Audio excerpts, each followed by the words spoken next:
नमस्कार, मी सुनंदा बल्लाळ सातारामधून वाईला आलेले आहे. हे संजय पाडवे. तर त्यांना खूप दिवसापासून कॅन्सरचा त्रास होता.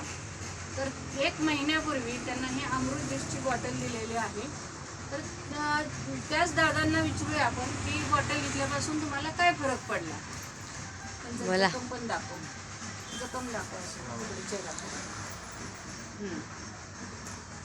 मी संजय रघुनाथ पाडवे रेळापूर्वी जातो. मी आता 2 महिन्यामध्ये चालू केलेलं आहे. पण माझी आता कंडिशन चांगली झाली आहे, चुकलेली आहे. आता 2-3 तास काय चालू केलेलं आहे. आता मी दवा चालूच ठेवलं आहे. त्याचे तर आम्हाला काय म्हणजे मला काय फरक पडलेला आहे. तुम्ही पण घेऊन बघा, तुम्हाला कसं लागतं ते बघा, नंतर तुम्ही आम्हाला करा. आता त्यांच्या मिसेस बोलतील. तर मॅडम तुम्ही सांगा त्यांच्याबद्दल जरा माहिती. औषध घेतल्यापासून ती जखम स्वच्छ व्हायला लागली, नाही तर अशी फोडीच होते.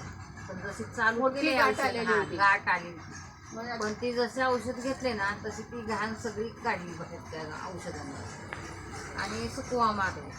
आणि आता जरा खायला बी चालू केले आणि हाय व्यवस्थित. म्हणजे तसं औषध जसं जसं चालू आहे तसं तसं व्यवस्थित बरं आहे. म्हणून तर हे औषध मी चालू ठेवले.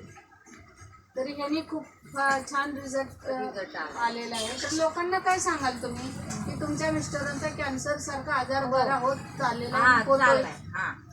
बरा होत चाललेला आहे. पूर्णपणे मला चांगला फरक आहे त्याच्यात.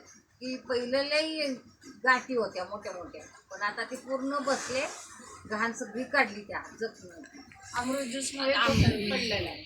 तरी लोकांना तुम्ही काय सांगाल की हे तुम्ही पण घ्या. तुम्हाला जर कुठला आजार असेल तर तुम्ही पण ते चालू करा.